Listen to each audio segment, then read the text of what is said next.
Welcome to Live at 5. I'm Frank Mottek from Mottek on Money, now on 790 KABC, the new and expanded Mottek on Money, 5 nights a week for you.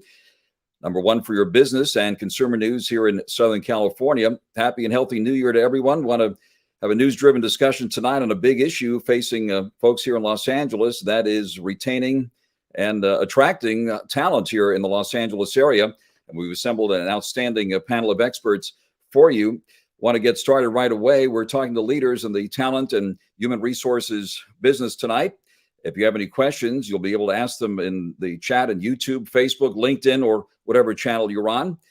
Want to get right to it and start with our panel of experts. Kathleen Thompson, first of all. Want to introduce Kathleen. Kathleen, good evening. Thanks very much for being part of our discussion here tonight. Plenty to talk about the Great Resignation and all the challenges facing businesses right now here in the Los Angeles area. We start with you. Why don't you go ahead and introduce yourself and tell us about your background, and then we'll get into our discussion here. Well, thanks, Frank. And I want to thank John and People Media for inviting me to join this panel. I am really excited about it. My background is 30 plus years in human resources. I'm a generalist, which my dad would have always said. I was a jack of all trades and master of none. For the 20-ish so of those years, I worked in agriculture, and the last 10 or so would be split between the transportation and energy industries. Terrific. Well, Kathleen, thank you very much for being part of our panel here tonight. Looks like we have 7 folks on the panel, so not quite the Brady Bunch, but we're pretty close. Let's bring in Jackson Gilliam now, Director, Merchant Edge LLC, Capital Advisory and Merchant Banking. Good evening to you, Jackson. Good evening, Frank, and thank you for having me on tonight. I'm glad to be here. As you said, I work at Merchant Edge, which is a boutique capital advisory and merchant banking firm.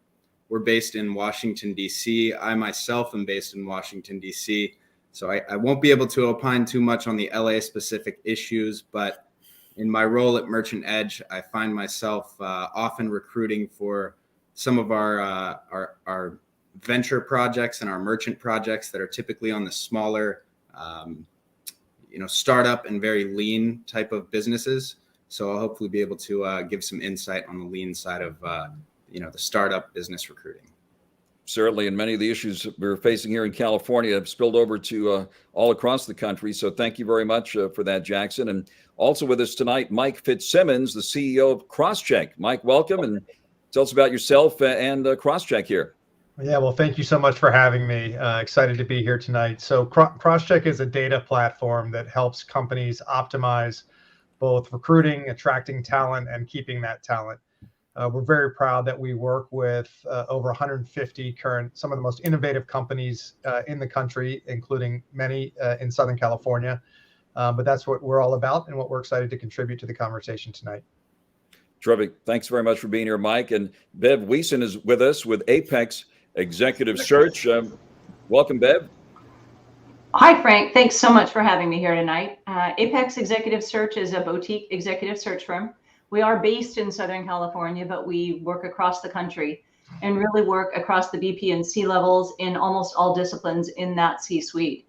So we're seeing a lot of interesting things happening in the recruitment market, for sure. All right. Looking forward to getting your thoughts about all that's going on. We have some legal firepower here on the panel tonight. Kathy Fellows, attorney with the law firm LightGabler. Kathy, thanks very much for joining us here tonight. Hi, Frank. Thanks for having me. So at LightGabler, we are an almost exclusively employment law firm. We are based in Southern California, but we represent clients throughout the state of California. And what we do is we are there for any of the employer's needs, employers from having one employee to thousands. And we do everything from, helping write policies, answering day-to-day questions, which the last 2 years has been largely COVID-19 and related orders, of course. We do that. We also defend employers on individual cases, discrimination, wrongful termination, and all the way up to defending wage and hour class actions. So all across the board, anything that employers need, we're here to help. That's great. And certainly with pandemic issues, right? Also a big deal right now. I'd like to get your thoughts about that. Next up, the one and only John Lockhart, Chief Marketing Officer at People Talent Agency, who's brought us here together tonight. John, thank you very much for being a part of the discussion this evening.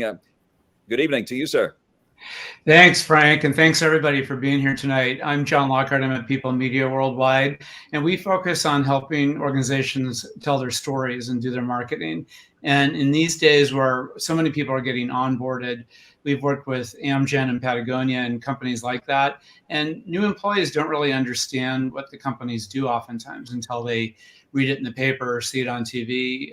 So we help companies communicate with their own teams, stay loyal, hopefully, and stick around during these unusual times until we get back to more normal. That's right. There's no substitute for a real social networking site, and that's what we all hope to see each other in person maybe next time around. So thank you very much for gathering this way this time. So let's get right to it. How do you find and retain top talent in this environment with so many challenges these days, with the pandemic issues and a lot of issues, of course, unique to this area? Let me start with Bev, with Apex Executive Search. Bev, give us your thoughts about the big challenges these days in this current job market.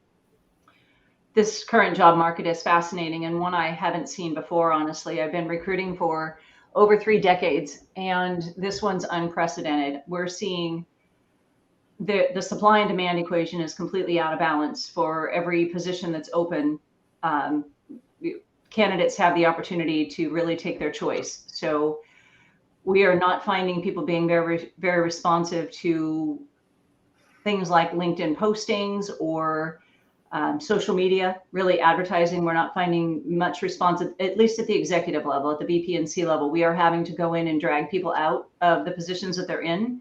The only thing that preempts that is really the differential in compensation, because those are rising at also an unprecedented rate. Kathleen Thompson, how do you see things here at the moment? Well, I think that everything Bev said is correct. I think not only at the C-suite level, but also in hourly employees, companies are having a difficult time finding hourly employees. They can't even get employees to show up for interviews. So it is really rough out there.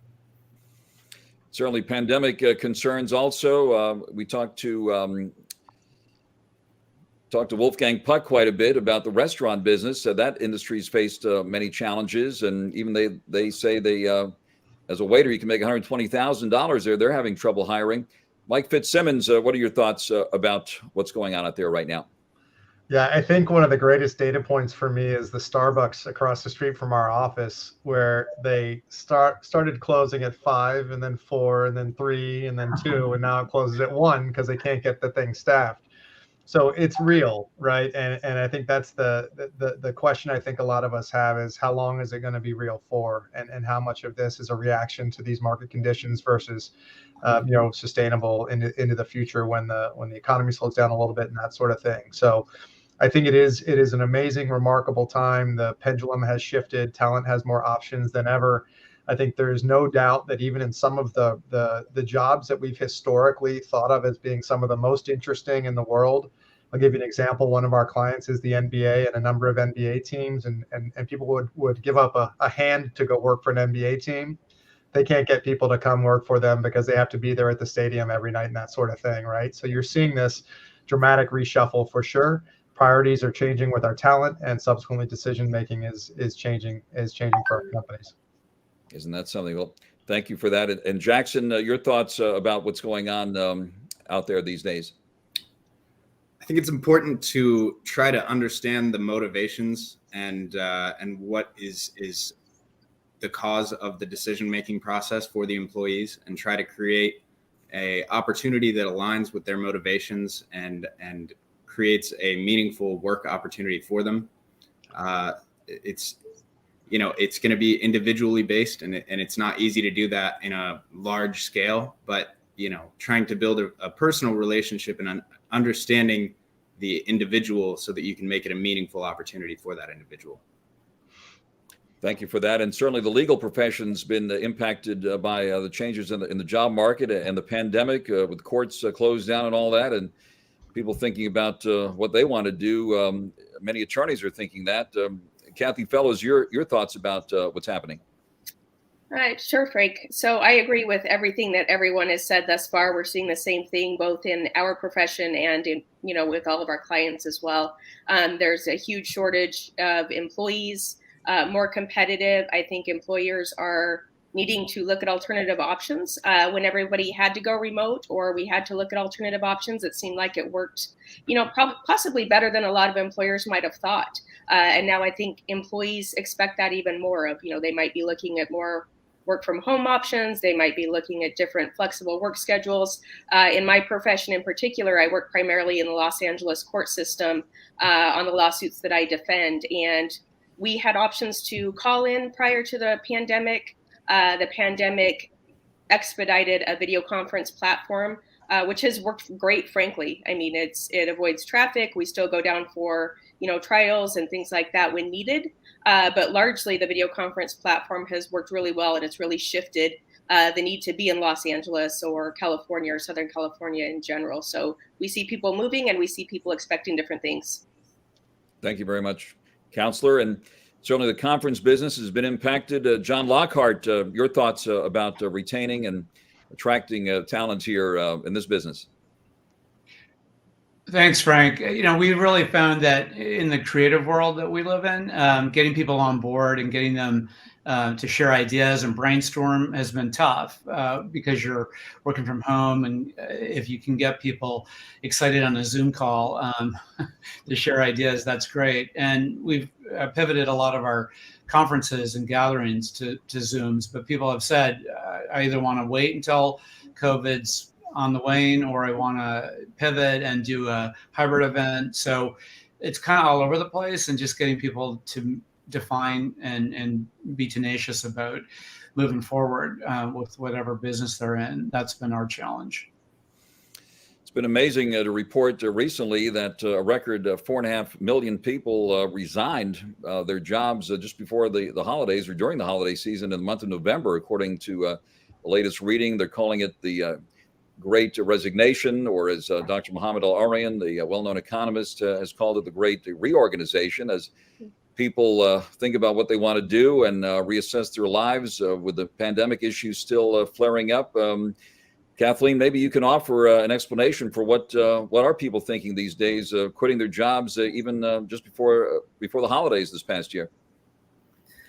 Well, I think a lot of people probably wanted to quit their jobs before the holidays. I would have liked to have done that too, but I feel that their concerns for their health have a lot to do with that. Nowadays you have multi-generations in a house, probably more often than we did in just recent years past. And so I feel like you are afraid to go into work if you're going to catch COVID-19, you're going to bring it home to grandma and grandpa. And, that's really scaring people. That is a very important point. Mike, what are your thoughts about why people are quitting and reassessing themselves here? Yeah, and a little contrarian view, and I don't want to sort of diminish that risk. I read the same article when the Department of Labor published that we had the highest resignation rate ever in our history. I went back and pulled an article from 19 right before the pandemic, and it was the exact same headline. We had actually right before the holidays in 2019, we'd had the highest resignation rate in the history of our country. And so I poked deeper at that data. I actually look at unemployment claims, which are largely flat. And what we've got to remember is that we're on basically a 14-year bull market here, right? It's insane how awesome this economy is and how many jobs we have created. And the other thing that we have to realize is what's happening in the gig economy, that individuals can go do other jobs now and pay the bills, and they in many cases reoriented their lives in the pandemic and realized, hey, maybe I don't need to go work 40 hours a week doing what I was doing before, but I can go drive for DoorDash or Uber. And the math is the math, and it's pretty amazing. You're actually talking about 4 million people. You're not talking about, just to put this into context, you're talking about 4 million people if you take the delta between the quit rate and the unemployment claims, right, that are just choosing to do something different. And you can almost match that up directly with, well, what are they doing? Well, they're still paying their bills. You're not taking, the unemployment claims aren't going up. They're just doing something different. And there's all kinds of different ways to make money now. I think the impact of the gig economy oftentimes gets overlooked in these conversations, and how folks are actually going out there and paying their bills and adjusting their lives. So there's a lot going on, and there's a lot of moving pieces, but that's how I kind of view it and how I think about it. Right, you raise an important point. The trends that started before the pandemic seem to have been accelerated in many cases by the pandemic. So that's an important point. Jackson, your thoughts about the Great Resignation? I'll be honest, I haven't had too many impacts in my industry, and it hasn't been a big impact for me. As far as the why, again, I think it's really understanding what the motivations are for your specific industry, and trying to create barriers to prevent those people from leaving, so that it minimizes that risk. Bev, what are you picking up on why people are leaving their jobs in record numbers? We're not really seeing people leave jobs in record numbers, to be candid, Frank. We have 10 active searches right now, and 8 of them are from new opportunities that have been created within companies, both Series A companies and multi-billion-dollar companies. And it's all just due to companies accelerating their growth and having more business. I think a lot of people during 2020 had the time to sit around and think up new business ideas, and we're reaping the benefits of that by filling the opportunities in their leadership teams. So I think only 2 of the positions that we have are for attrition. Very interesting point. Thank you for that. And Kathy, what are you seeing out there in the legal profession? Or a friend of mine runs a business helping attorneys do other things, getting out of the legal profession completely. And there's some resignations going on there. What are you seeing? We are seeing that in the legal profession, and at our firm specifically. Really trying to recruit is difficult. We're having a hard time finding candidates at all levels, attorney, assistant, paralegal, across the board. It's interesting. We have noticed that, sometimes of the few resumes that we receive, those are from people from out of state that either intend to work remotely or are looking at moving. So I think there's just a lot of factors for everyone. I do think there was definitely an impact of, a lot of people thinking about doing other things, starting their own business. Can I move and make it elsewhere? All of those thoughts, or possibly, a couple of years out from retirement. And the pandemic just accelerated that, of where it was more of a forced decision. And they kind of dropped out of their current job sooner than expected, but maybe it was going to happen. So I don't know. I don't know when it's going to pick back up in my profession, but we've definitely seen it. Mm-hmm. And John, you're a great networking guy. What are you hearing out there in the real world about people leaving their jobs and doing something else or doing nothing? I think what we're finding is it's not about wage and hour or wage and benefits. People are looking for the feeling that they're part of a bigger entity, that they're rowing together towards goals together. And they want to be more like Steve Jobs and less like Elizabeth Holmes. They want to wear black turtlenecks maybe, but really feel like they're part of a bigger entity that's getting to, and especially the millennials. They feel like this is their second family or maybe their first family, and they want to be part of that community, whatever that community might be. Wearing a black turtleneck and sweatpants. Maybe that's the trend that's going to accelerate too. Well, this has been an excellent discussion. We're going to continue the conversation and drill down to some of the other big issues related to all this. Now let's take a quick break and hear from our sponsors. Reference checks are labor-intensive and time-consuming, and often don't provide actionable insights on your candidates. Enter Crosschq, an automated referencing platform that's reinventing the way businesses source, hire, and retain talent, giving you data-driven answers to your most important questions so that you can streamline your hiring process and set up your new employees for success from day one. Let's take a look at some key features. You can enable reference checks through your existing ATS and notify team members of reference activity through Slack. Our reference survey packs are tailored by job function. Our scientific survey methodology is delivered in a user experience purpose-built to derive honest, candid feedback from references, so you don't need to worry about just getting a recap of a candidate's greatest hits from their handpicked cheerleaders. We do the data mining for you, so insights and important alerts are surfaced and ready for immediate action.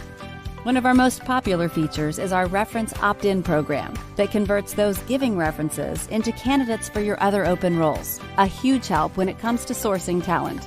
Our easy-to-read Crosschq reports highlight what matters most, creating a reference average that can be compared to all others applying for the same role, and is also compared to the candidate's perception of their own skills and attributes.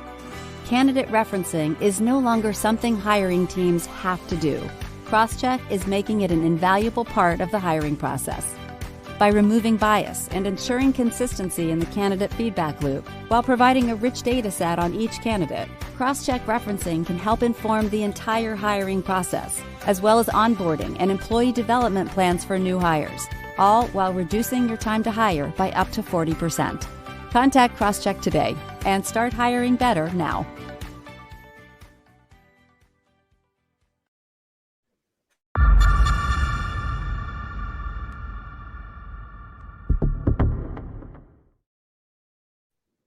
And we are back. Let's continue the discussion now with our esteemed guest. Next, we have Mike Lundberg, a partner at Deloitte. And Mike, we want to ask you, tell us what Deloitte is doing now to find and keep employees. Thanks, Frank. For those of you who don't know me, I'm Michael Lundberg, an audit partner with Deloitte & Touche in LA. I focus on companies in the technology and life sciences industries. A number of people I've spoken to have been surprised that what has gone on over the past couple of years has had a significant impact on the accounting profession. I wouldn't say that the accounting and finance professionals are resigning in mass numbers necessarily due to the same reasons they are in some industries, but one major cause in the accounting industry has actually been the demand for accountants due to all of the IPOs and SPAC transactions we've been seeing over the past couple of years. Many of these newly public companies had very small, or in some cases no, accounting departments, and all of a sudden they're required to operate as a public company. So they've been hiring accountants in numbers we haven't seen before. And due to the high demand, their compensation packages have been much higher than what we've been seeing a couple of years ago. So as a result, many of our professionals have seen multiple rounds of salary increases above and beyond what they normally would have received through our annual compensation cycle. But compensation isn't everything. Across many industries, we've been seeing professionals leaving for a myriad of reasons. One example being the ability to work remotely and wanting more predictability in both how and where they'll be working. And we're focused on creating a hybrid work model that provides flexibility and predictability in both how and where we work, and one that values professional interests and professional well-being needs. Deloitte's one of the leading advisors to organizations on the future of work, so it's important that we lead by example and are continually evolving our approach to rewards, recognition, and well-being for our people. We've been consistently innovating over the years, such as our expansion of our comprehensive benefits at the start of the pandemic through our Deloitte Cares program, which included enhanced financial support for childcare, monetary assistance to support virtual work needs, and programs to support professionals' well-being needs. Recently, we rolled out our We Are Deloitte program, which actually provides more than $1 billion of additional investments in our people. For example, we initiated a work from home technology subsidy of $500 and a temporary expansion of reimbursable commuting expenses to enhance hybrid work. We doubled our well-being subsidy from $500 to $1,000, with new items now eligible for reimbursement. We introduced concierge mental health services to help support our professionals' mental well-being. We enhanced our paid time off program by announcing 15 paid holidays this year. We strongly believe in the importance of coming together to foster more human connections for our people, some in person, some virtual. For example, this past fall and winter, we had more than 10,000 professionals in the US who started with Deloitte during the pandemic, who were finally able to attend in-person welcome and training events in our leadership center just outside of Dallas, Deloitte University, which is a world-class training facility that's far more impressive in person than you can imagine. Another focus is our investment in technology. And we lead the Big Four in digital innovation as we transform audit delivery with Deloitte Omnia, which is our cloud-based global audit platform. It actually includes an AI module that was recently named Deloitte or Digital Innovation of the Year. The reason I bring this up is that it helps transform how we audit and allows our professionals to focus on what matters, which also helps them to enjoy and take pride in what they do. You know, I can go on for a few more hours, but I think that everyone would like to hear from the other panelists. So thank you for your time. That's great, Mike. Thank you very much for participating in our discussion here tonight. We'll continue with the panel now. A lot of legal issues related to all this, and some potential legal issues that employers can deal with if they overpromise employees to get them or keep them. Let me put that question to Kathy Fellows with the law firm LightGabler. Kathy, what are some of the legal issues you're encountering in this current environment? Sure. So California, remember, is an at-will state. So you want to keep your employment status with most employees at will. So you can let them go at any time. They can quit at any time with or without cause. Of course, you want to have cause anyways, for backup purposes, but that's the general rule. What we can see sometimes when people are overpromising is it might turn into more of a, long-term contractual type relationship. So now we're looking at broader promises or a contract where you didn't really mean to make one just because you're making promises, for the purpose of drawing someone in. Also remember, in California, there can be a detrimental reliance claim. So for example, if Frank is trying to get me to go and work for him and makes a bunch of promises, so I quit LightGabler, I moved to a different city, I've relied upon his promises in taking that job. So if after the first week he realizes maybe this was a bad decision, maybe Kathy's not that good, or maybe that something about the job or the business has changed, now he's going to have a problem just letting me go under those circumstances, because now I've made changes to my detriment. I might have, spent money moving and things like that I could make a legal claim against him for. So be careful about overpromising and committing yourself to, something that you're not really intending to do. Also, not necessarily just a legal issue, but morale for your other employees. Keep in mind that there may be, your best people that have been there for a long time that didn't receive these types of promises. So you want to respect them as well. And keep in mind, in California, you can't legally prevent employees from discussing, their wages, their pay, or their working conditions. So that's fair game for discussion, and it might really disrupt the workplace if some new people are getting a lot of, promises and benefits that possibly the long-term employees did not. And we've seen a slow return to the office due to the pandemic issues. What are some of the issues related to all that have come up on the legal radar screen here? What we're seeing is a lot of people, either had time off, or they had to perform their work remotely, or they had to work varying schedules. And there has been a pushback to come back to the office or come back to the workplace. So it really depends on the industry, whether remote work or options like that will work. If you're working on a manufacturing line, for example, you need somebody to physically be there. But more administrative type jobs, the accountants, all of those kind of staff, we're really seeing a pushback and wanting to come back into the office. And they're looking to the employers to explain, I did this for a year. Why can't I continue to work from home? Or why can't I continue to work, from home a couple of days a week, or something along those lines? So there have been pushbacks that we saw a little bit before, but we're seeing it much, much more at this point. And from a best practices standpoint, is there something that you've seen that works well as far as attracting and retaining employees nowadays with the offer of a hybrid work environment, or any other advice for business people who are looking to do the right thing when it comes to attracting and retaining employees? Sure. For employers, my recommendation would be, look at your business and really consider what might work. Just because you've been against people working from home, to date, maybe if you really look at that, maybe it might not be that big of a deal.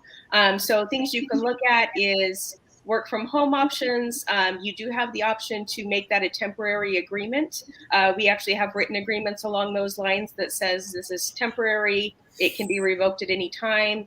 And you'd want to set those expectations, with the employees, that you still want them to track their time, definitely if they're hourly, that if their performance suffers and you can tell that they're not working, then they're going to be required to come in the office. There are certain things you can do in advance to try to mitigate those types of concerns.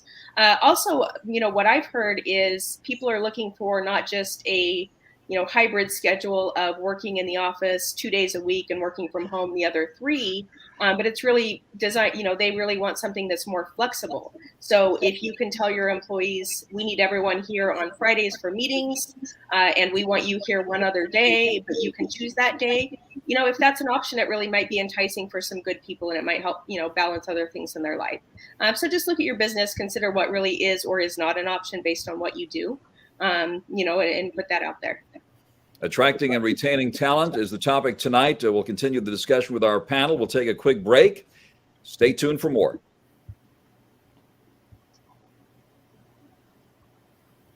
There's a term for what happens when people like Brenna, Lauren, and Jesse put all that they are into all that they do. Purpose.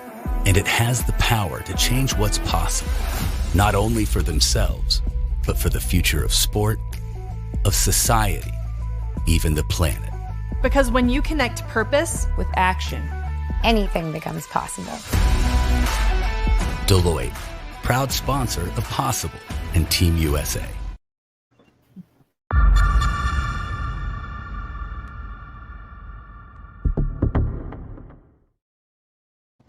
Attracting and retaining talent in this unusual business environment we're seeing these days, with a number of factors in play.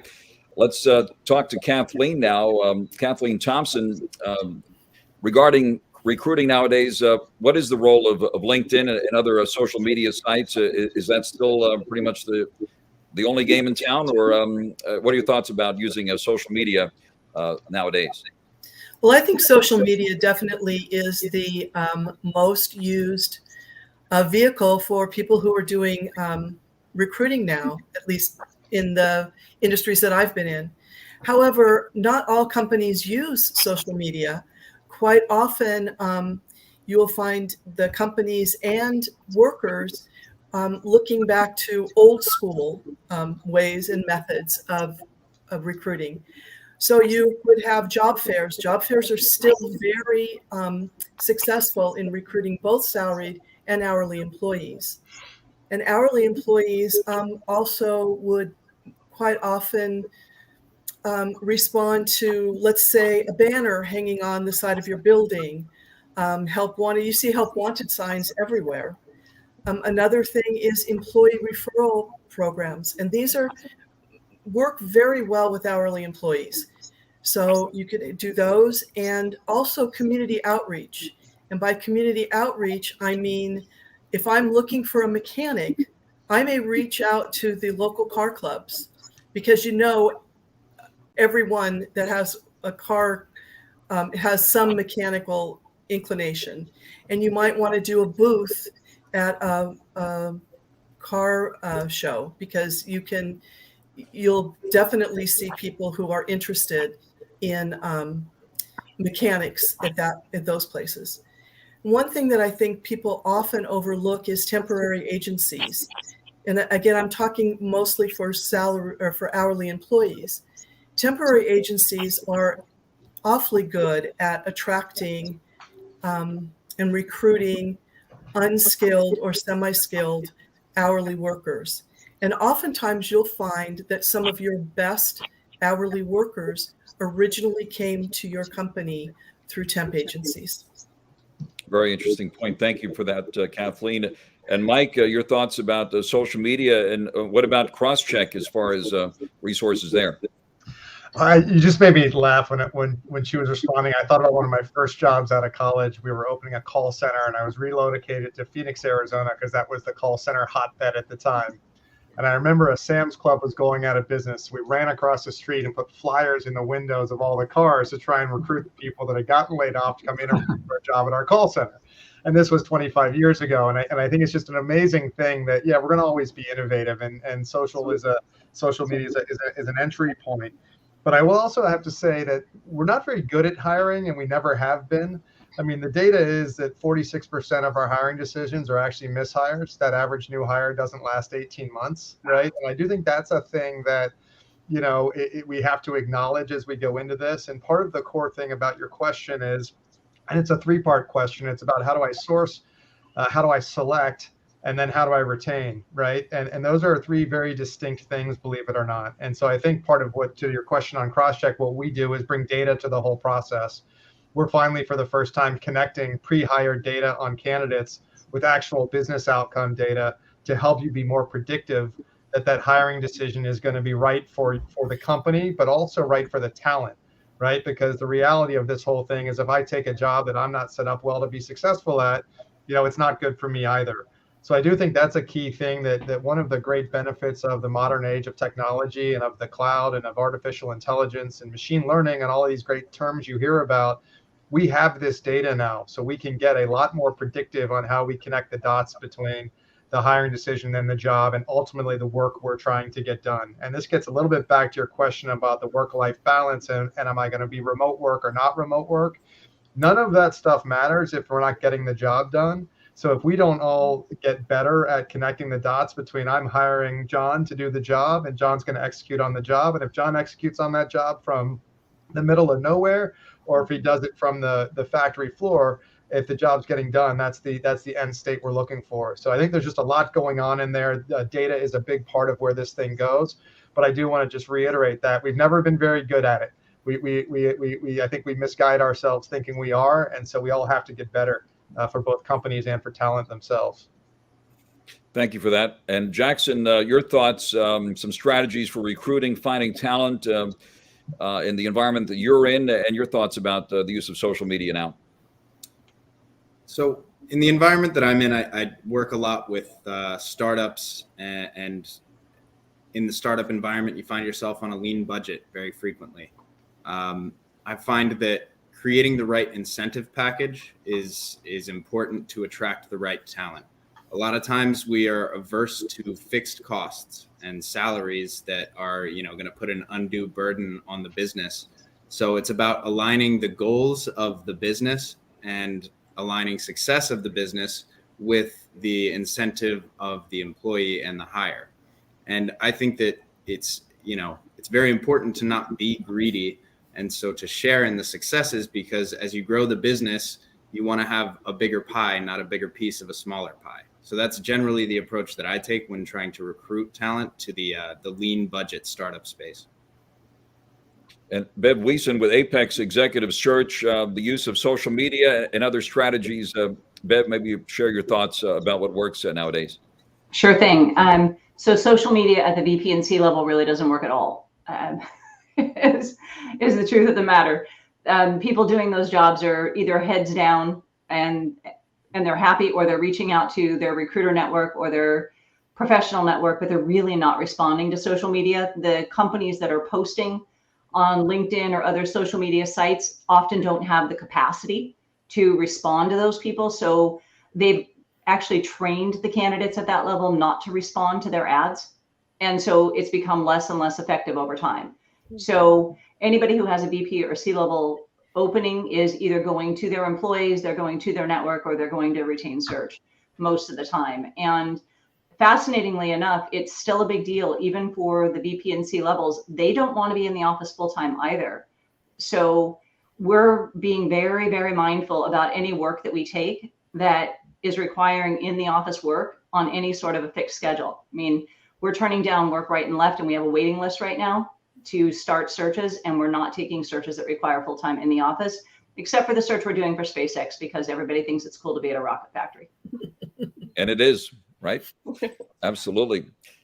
John, your thoughts on what works in recruiting these days, and maybe even some advice for young people, recent college graduates, about where to look and how to get work nowadays if they want it. Well, thanks, Frank. I think it's really important to communicate effectively and clearly. And we just see with all these Zooms and team calls and whatever the companies are doing, they just don't know how to communicate as well as they should in these times. I mean, if you're going to write a sentence, write it completely with a subject, verb, and adjective. Don't use casual communication as what you want to do with your company. I mean, you've got the bully pulpit if you're the C-suite executive, and you can use it for all hands meetings and team meetings, whatever, but use that as a tool to get people to feel like they're part of a bigger program, and then they kind of know where the company's going, what the future is. And for recent graduates, we've been telling them, come to us. It's great because we're not a big firm, but you're better off going to a large firm and getting, because a lot of those large firms are working remotely anyway, and getting that on your resume as a great tool. So a big law firm, a big accounting firm, Oracle or Apple or wherever you can get in, use those opportunities now, especially to get that big company experience on your resume and get that training that they'll often give you, as Deloitte talked about in their Dallas center. So that's all good stuff. Thank you, John. And for the attorney on the panel, Kathy Fellows, let me ask you, Kathy, we just heard that companies not responding or not even looking at some of those job applications submitted online. Does that cause a problem for a company if they ignore what they're getting on their postings? Not necessarily, but it certainly could. So the most important thing to remember legally for employers, always make sure that whatever you're doing has a legitimate business reason behind it. So you just want to make sure that, however you advertise, however you look at resumes or don't look at them, don't look at applications, whatever you're doing, you need to evaluate, if there's anything discriminatory on its face about that practice, or if there's anything discriminatory about the impact. So for example, if you're posting online, but you're not looking at any of those applications that are coming in and you're choosing to hire a different way, perhaps the only applications that are coming in are from an older demographic or something along those lines. So it really is having an unintended impact, that you could ultimately be liable for. So just always think about those things. I would encourage people to look at what comes in and think beforehand about what you're posting, how you're going to do it, and how you're going to look at the results on the back end. But consider all of those factors, as soon and as far ahead as you can. Inflation has entered our vocabulary in a big way. Cost of living going up, affordable housing, a big issue, certainly in this area. What are your thoughts, Kathleen, about those big issues in attracting and retaining people here in this area, for example? Well, salaries, wages are always important, especially for hourly employees. But I don't think that is just the only reason why they take a job or don't take a job. I feel that oftentimes the other things that a company can provide for them in benefits does make a difference to them. So if you're looking at retaining employees, you need to find out what it is important to them. And that's very hard for companies now, because at this point, there are 5 generations in the workforce. And it is hard to find a benefit that is going to help or be attractive to a traditionalist. Those are employees that were born from 1925 to 1946. And that same benefit is going to apply or be attractive to a Gen Zer who's 25 years old. So you almost have to frame what you are going to offer your employees by what is important to them. And a one-size-fits-all benefit package doesn't seem to work, and it won't help retain employees. Bev Wiesen, what does it take to attract people here to Los Angeles? Getting people to move to Los Angeles is almost off the table at this point in time. Anybody who needs somebody physically here all the time, it doesn't really work very well. We just placed an executive who lives in Arizona and is commuting to California as needed. But there was no conversation ever about that person moving. So usually when we're taking these searches with larger companies where they have multiple offices, the candidates have an opportunity to choose what location they'll work out of versus moving here, which works out a lot better. But I agree with Kathleen, in many instances, employees are actually looking at the whole package. But I will tell you that I've encouraged almost every CFO I know to make sure that they're paying all of their employees at market and take a survey about what market looks like, because the salary surveys are outdated almost as soon as they're printed now. Mm-hmm. And all of those employees are getting calls. And if they're being offered $20 or $50 or $100,000 more than they're currently making, whether they're looking or not, and no matter how well you're treating them, they're going to listen, because nobody wants to feel like they're being way underpaid in the market. So there's a lot of conversations with clients about upping salaries kind of across the board. Jackson, is it a matter of show me the money, or are there non-monetary issues, especially for young people nowadays? Yeah, I think reflecting on the early stages of my career, I tried to prioritize the experience and the resume that I was building, looking at my long-term goals and trying to understand, is this the best opportunity for me to develop the necessary experiences, skill set, and network to get to the next step? And so now, putting myself in the shoes of the employer, when I seek to hire particularly kids right out of college, I want to make sure that I'm creating an opportunity that empowers and attracts the talent, the high-end talent of the younger generation. And I want to empower them to build their skill set to get to the next level, whatever their goals are. I want to develop an understanding of the goals so that I can give them the responsibilities and the training that they need to get to the next level. I have the benefit of working in a boutique environment, so I don't have to develop strategies that are going to be, across a large scale business, and I get to, develop more personal relationships. And so that's one of the benefits of hiring in a small environment, is being able to really build a relationship with the candidates and understanding what motivates them and what is a meaningful work experience, and how to help them achieve their goals, whether it's within my firm or whether it's a goal for a few years down the line so that they can move firms and elevate their career. Kathy Fellows, on the subject of money and affordable housing, all those big issues in the legal world as well, right? I asked one attorney once, how much would it cost me to ask you 2 questions? And they said, $500. What's the second question? So obviously money is a big issue here, right? So tell us about that. I like that. Yes. Money is an issue. Living in Los Angeles is a big issue. People are moving out. They can afford much more elsewhere. And like I said, in my profession, even being in court and having hearings and things like that, so much of that I can do remotely, and everybody else can too. So it's really come to a point where, the face-to-face, at least in my business, does not matter as much as it did before. And what I would encourage employers to do, you do absolutely want to look at the money value. I completely agree that you need to stay competitive. You need to see what your peers are doing. Try to figure that out the best you can. But it's also helpful for employers. I've seen many that do, compensation memos. So when you're offering a job to someone, instead of just saying, here's your salary and you're exempt or non-exempt, put together, here's your salary. We're also offering health insurance, and that's worth, X amount of money. 3 sick days, those are worth X. 5 days of vacation, that's worth X.